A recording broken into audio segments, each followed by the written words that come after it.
সুপ্রিয় শিক্ষার্থী, তোমাদের সবাইকে Ramu cantonment public school and কলেজের পক্ষ থেকে আমি ওয়েলকাম জানাচ্ছি। আমি তোমাদের ইংরেজি শিক্ষক বিতান দাস।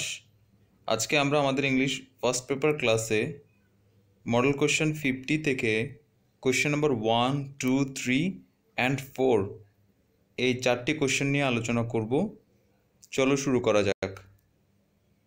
তোমরা এখানে মডেল কোয়েশ্চেন 50-র প্যাসেজটা দেখতে পাচ্ছ।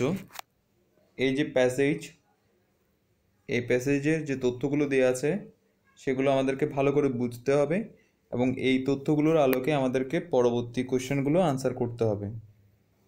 তাহলে আমরা প্রথমে প্যাসেজটাকে একটু পড়ার চেষ্টা করি। এখানে বলা হচ্ছে Mainul Islam is a qualified farmer in Naogaon. Mr. Islam was very brilliant as a student. He took his higher education from Bangladesh Agricultural University in Mymensingh. After completing his higher education, Mainul came back home and started advanced farming. He has two other brothers who are graduates in different areas. The specialty of Islam family is that they all are living in their village and all have fame in their own fields. His younger brother, who is a Rajshahi University graduate, is a science teacher in a local school. His youngest brother is a social science graduate, and he too would like to start a local NGO to work for this area. When asked, "What's make you decide to stay here in this village?" Mr. Islam smiled. He said, "Look, it's true that we could leave this village for a city life. I could be an officer, or my brother could be a bureaucrat, but it didn't attract us. We are sons of this soil." Yes, we have education, but does education prepare a person only to be an officer? Don't we have any obligation to the soil that has made us what we are? He also added that every educated individual shouldn't be a job seeker. He continued that since his discipline was agriculture, after his education he took the occupation of a farmer. In response to the question whether they have any frustrations to live in a village, he confirmed that they were very pleased with their life. He said, "I work in my own farm, stay with my family members, pass time with my old friends, and sleep at my own home. All these count a lot." Mr. Islam is right. Many people go to cities and forget or loosen their roots knowingly or unknowingly. Mr. Islam and his brothers are great. They never forgot their roots. They not only stuck to their own roots, they have been torch-bearer for others to be respectful of their own roots. তাহলে এই যে passage, এই আমরা যেটা দেখতে পেলাম, মাইনুল ইসলাম সম্পর্কে বলা হচ্ছে। তিনি বাংলাদেশ এগ্রিকালচারাল ইউনিভার্সিটি, যেটা ময়মনসিংহে অবস্থিত, ওখান থেকে তিনি গ্র্যাজুয়েট করেন। ওখান থেকে তিনি হায়ার এডুকেশন গ্রহণ করেন। এরপর এখানে আমরা ওনার ইসলাম ফ্যামিলি সম্পর্কে জানতে পাচ্ছি।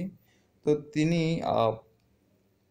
এগ্রিকালচার নিয়ে, মানে তার যে নিজস্ব জমি ছিল সেই জমিগুলোকে নিয়ে এবং তার পরিবারকে সাথে নিয়ে কিভাবে করে তিনি তার জীবনযাপন করছেন সেই বিষয়গুলোকে এখানে তুলে ধরা হয়েছে। তো তোমরা আশা করি এখানে প্রত্যেকটা লাইন বুঝতে পারছো যে এটা খুবই সিম্পল একটা প্যাসেজ, কিন্তু মানে একটা মানে মাইনুল ইসলাম তিনি কিভাবে করে তার জীবন ধারণ করছেন ফার্মিং নিয়ে, কৃষি নিয়ে, এটা এখানে বলা হচ্ছে। তো আমরা এখানে কোয়েশ্চেন নাম্বার 1-এ দেখতে পাচ্ছি, এখানে বলা হচ্ছে choose the correct answer from the following alternatives. অর্থাৎ এই যে এখানে আমরা 7টা এমসিকিউ দেখতে পাচ্ছি, এই 7টা এমসিকিউর মধ্যে তোমরা যেটা এই প্রশ্নগুলোর 4টি করে অপশন আছে, এই 4টি অপশন থেকে যেটি সঠিক সেটাকে তোমরা লিখবে। তো এমসিকিউগুলো করার পর তোমরা কোয়েশ্চেন নাম্বার 2-তে এখানে দেখতে পাচ্ছ এখানে 5টা প্রশ্ন আছে, A B C D E, total 5টা প্রশ্ন আছে। তো এই প্রশ্নগুলো কিন্তু আমরা যে প্যাসেজটা পড়লাম সেই প্যাসেজের আলোকে। তো তোমরা এখানে প্যাসেজগুলো পড়বে, ওই প্যাসেজটা পড়বে, পড়ে এখান থেকে যে 5টা প্রশ্ন আছে প্রশ্নগুলোর আনসার করবে। প্রশ্নগুলো খুব ইজি, আশা করি তোমরা করতে পারবে। এখানে প্রথমে এ নাম্বারে বলা হচ্ছে from your reading of the first paragraph write a short note on Mainul Islams education. অর্থাৎ এই যে প্রশ্নটা,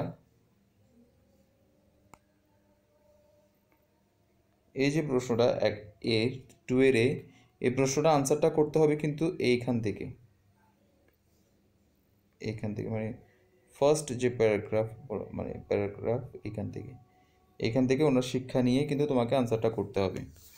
তো এরপর আমরা বি নাম্বারে যেটা দেখতে পাচ্ছি, বি নাম্বারে বলা হচ্ছে what do you know about 2 other brothers of Mainul Islam. তারাও কিন্তু মাইনুল ইসলামের সাথে ফার্মিংয়ে এসেছিল, এই বিষয়টা প্যাসেজে আছে, তোমরা ওখান থেকে আনসার করবে।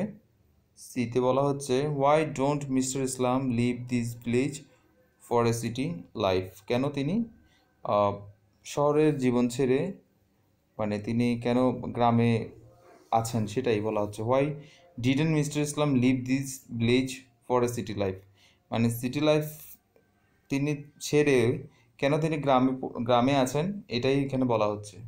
তবে ডি নাম্বার বলা হচ্ছে how did mister Islam lead his life, তিনি কীভাবে করে তার জীবন ধারণ করতেন।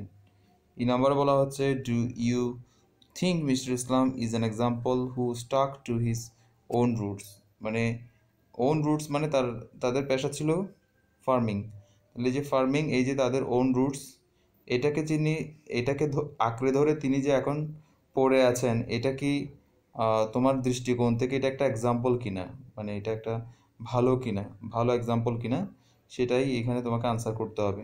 তো আশা করছি তোমরা এই কোয়েশ্চেন নাম্বার 2-এর সবকটি প্রশ্ন আনসার করতে পারবে। এরপর কোয়েশ্চেন নাম্বার 3-তে গিয়ে আমরা এখানে দেখতে পাচ্ছি এখানে আমাদের এখানে কিছু তথ্য দেওয়া আছে। এই তথ্যগুলোর আলোকে আমাদেরকে এখানে যে টোটাল 1 2 3 4 5 5টা অপশন আছে, শূন্যস্থান পূরণ, এই যে শূন্যস্থান পূরণগুলো করতে হবে। তো এরপর কোয়েশ্চেন নাম্বার 3-র পরে কোয়েশ্চেন নাম্বার 4-এ আমরা যেটা দেখতে পাচ্ছি, কোয়েশ্চেন নাম্বার 4-এ এখানে একটা প্যাসেজ দেওয়া আছে। এই প্যাসেজটাকেও ঠিক প্রথম প্যাসেজের মতো করে ভালো করে পড়তে হবে, প্রত্যেকটা লাইন বাই লাইন পড়তে হবে, পড়ে বুঝে তারপর জাস্ট এইখানে আমরা যেটা দেখতে পাচ্ছি,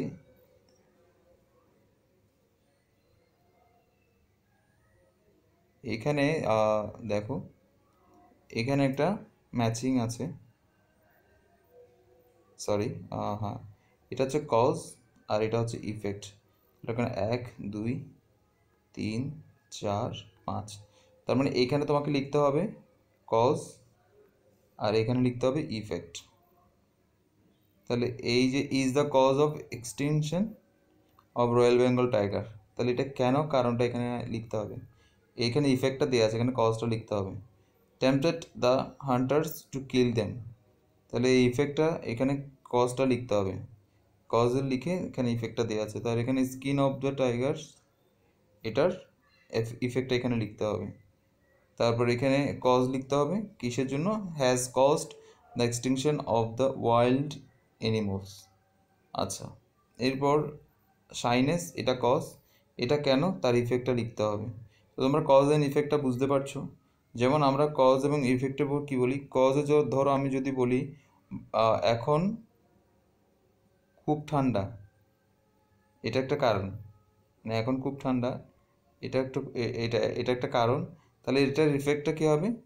তাহলে এখন চারিদিকে কুয়াশা পড়ছে। তাহলে যে কুয়াশা পড়ছে, এটা কারণটা কি? এটার কারণটা হচ্ছে এখানে যে এখন ধরো এখন ঠান্ডা, এখন খুব ঠান্ডা, বা এখন শীতকাল, এখন শীতকাল, এটা একটা কারণ। তাহলে কুয়াশা পড়ছে, এটা একটা ফলাফল। তাহলে ঠিক একই রকম করে এখানে কজ, কজ মানে কেন, কারণটা কি, আর ইফেক্ট মানে হচ্ছে তার ফলাফলটা কি। তো এটা তোমরা বুঝতে পারছো আশা করি। তো তোমরা এগুলো আনসার করবে। পরবর্তীতে তোমরা HW হিসেবে এই মডেল কোয়েশ্চেন 50 থেকে কোয়েশ্চেন নাম্বার 1, 2, 3, 4, এই 4টি কোয়েশ্চেন যেগুলো তখন ধরে আমরা আলোচনা করলাম, এই কোয়েশ্চেনগুলো তোমরা ভালো করে আনসার করবে। এবং সেকেন্ড যে তোমাদের HW, সেটা হলো রাইটিং। তোমাদের যে ইনফর্মাল লেটার আছে, সমস্ত ইনফর্মাল লেটার তোমরা রিভাইজ করবে। এতক্ষণ ধরে তোমরা অনেকগুলো বিষয় সম্পর্কে জানতে পারলে। এখানে তোমাদের যদি কোথাও কোনো বিষয়ে অসুবিধা হয়, অবশ্যই আমাকে জানাবে। পরবর্তী ক্লাসে আমরা মডেল কোয়েশ্চেন 50 থেকে কোয়েশ্চেন নাম্বার 5, 6, 7 এই তিনটি আলোচনা করব। তো এতক্ষণ সাথে থেকে ক্লাসটি উপভোগ করার জন্য তোমাদেরকে আমি অসংখ্য ধন্যবাদ জানাচ্ছি। তোমরা সবাই সুস্থ থাকো, নিরাপদে থাকো।